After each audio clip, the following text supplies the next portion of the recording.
विचारधाराएं थी जिसको मैंने रखा आपके सामने। मैंने बताया कि मैं एमटेक इन सिविल इंजीनियरिंग हूँ, सरकारी ओहदे पे था।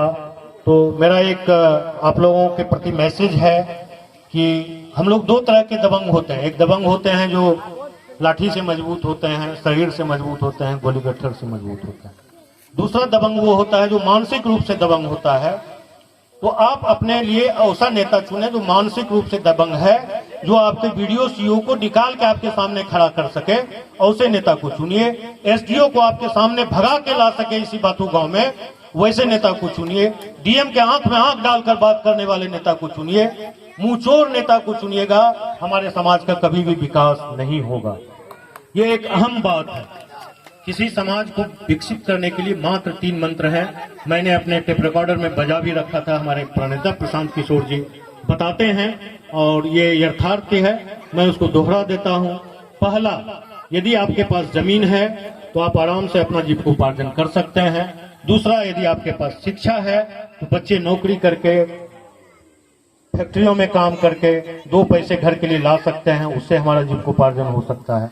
तीसरी बात है कि हमें पूंजी चाहिए ताकि हम छोटा छोटा रोजगार कर पाएं। तो मैं आपसे ये वादा करके जा रहा हूं, इसी जनस्वराज और बिसारी माता के स्थान से, यदि मेरे साथ आपने कंधा मिलाया और वो कुर्सी हमें हासिल हुई तो हम इस समाज को भरपूर पूंजी से भर देंगे ताकि हमारा बच्चा बेरोजगार नहीं रहे। ये मेरा वादा है। और कुछ वादाएं हैं। आपके बगल में शाकुंड पहाड़ है, आपके बगल में रेलवे स्टेशन अकबर नगर में जाम लगती है, उसको मैं आरओबी बनवा दूंगा। शाकुंड पहाड़ पे मैं उसको पिकनिक स्पॉट के रूप में डेवलप कर दूंगा। नया गांव के पास जो कामरिया जाता है, ठीक है प्रशासन रहती है श्रावण में और लोगों का जाम लगता है, पुलिस वहां रोकते हैं, फिर भी एक्सीडेंटें होती है। तो वहां पे मैं पीयूपी मतलब पब्लिक अंडरपास, जो जनता के लिए एक अंडरपास होता है जिसमें कांवड़िया क्रॉस करे, गाड़ी ऊपर से चले जाए, वो मैं बनवा दूंगा। और सुल्तानगंज घाट से कृष्णगढ़ चौक तक पेडेस्ट्रियन फुटपाथ क्या है कि जिसपे गाड़ियां चलती है, जो फ्लाईओवर देखते हैं वो नहीं, जिसपे पब्लिक चले। मार्केट करते हुए यदि वो सीढ़ी घाट को जाता है, स्नान करता है, तो फिर उसको बाजार में नहीं आना पड़े, जाम का सामना नहीं करना पड़े, वो उसी पेडेस्ट्रियन फुटपाथ को ले और डायरेक्ट कांवड़िया पथ पे कृष्णगढ़ चौक के पास उतर जाए। ये काम मैं कर दूंगा। घाटों का विकास तो हो ही रहा है। और रही बात सिंचाई की, जो एक अहम चीज है, हम लोगों का मुख्य स्रोत चांदन है। तो चांदन से जितनी भी नदियां आई है, मुझे इस इलाके की बहुत आइडिया नहीं है, हम लोग झूठ नहीं बोलते हैं, तो इस इलाके के जलाशय के बारे में बहुत हमको आइडिया नहीं है। लेकिन हमारे साथ एक उधर देख रहे होंगे ज्योतिष बाबू हैं, हमारे साथ 20 इंजीनियर काम करते हैं, संयोग से एक ही है। तो ये इन लोगों को हम मॉनिटरिंग में लगाए हुए हैं, कहाँ से जलाशय को ठीक किया जा सकता है। हमें लगता है कि इस इलाके को शंभूगंज के कलिया नदी से यदि जोड़ देंगे तो शायद स्थिति सुधर सकती है। अभी मैं नहीं बता सकता हूँ कॉन्क्रीट की क्या बातें हैं। तो मैं सिंचाई के लिए भरपूर व्यवस्था करूंगा और कोशिश करूंगा कि रबी के फसल में भी किसानों को पानी मिले।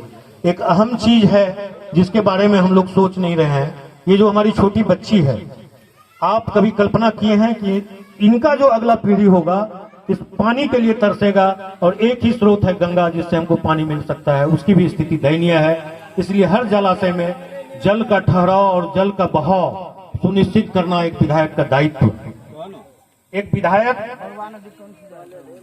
विधायक जो है, हम परवा नदी के बारे में ही बोल रहे थे इसलिए हम समूह पर चर्चा किए। एक विधायक का कर्तव्य मुखिया जी से ज्यादा होता है। मुखिया जी आपके समाज के विकास के लिए दायित्व रखते हैं। भले आप लोग उन्हें पंचायत में बुला लेते हैं, सम्मान देते हैं, गांव के प्रतिनिधि हैं, बैठ के मीटिंग कर लेते हैं, घरेलू समस्याएं उनके साथ सुलझा लेते हैं। घरेलू समस्या सुलझाना उनका काम नहीं है, उनका काम है विकास करना। घरेलू समस्या सुलझाना और 3 जो मुख्य चीजें हैं, स्वास्थ्य, शिक्षा और विकास, ये तीनों चीज विधायक का है।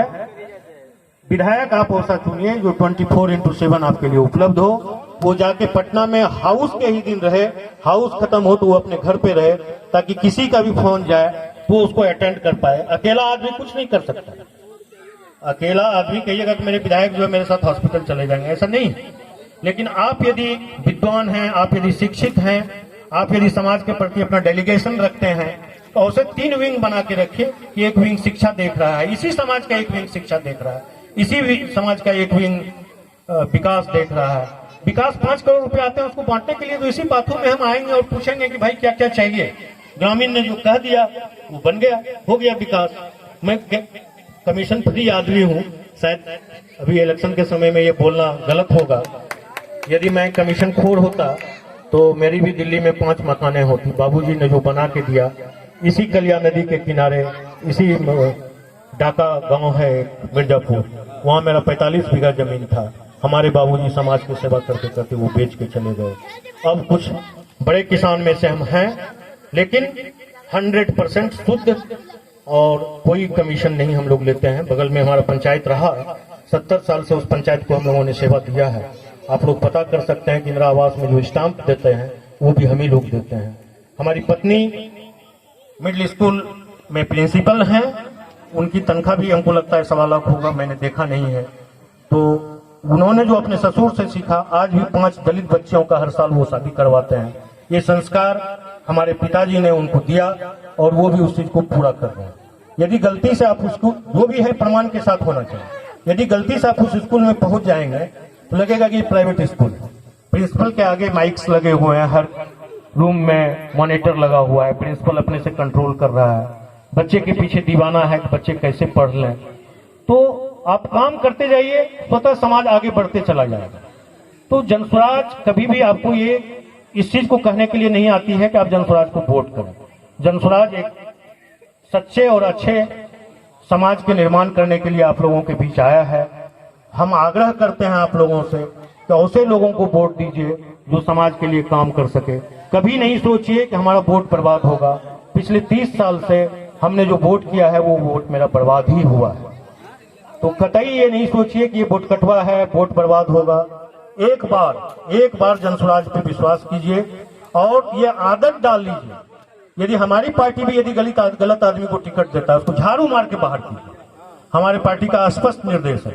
हो सकता है गलतियां हमारी पार्टी से भी हो जाए, हम इस समाज के लिए एक्सेप्टेबल नहीं हो, हम गलत आदमी हो, हम शराब माफिया हो, बालू माफिया हो, घूसखोर हो, तो राइट टू रिकॉल का भी इस पार्टी ने एक प्रावधान बनाया है कि 2.5 साल के बाद अपने एमएलए को आप रिकॉल कर सकते हैं, उनकी सदस्यता चली जाएगी।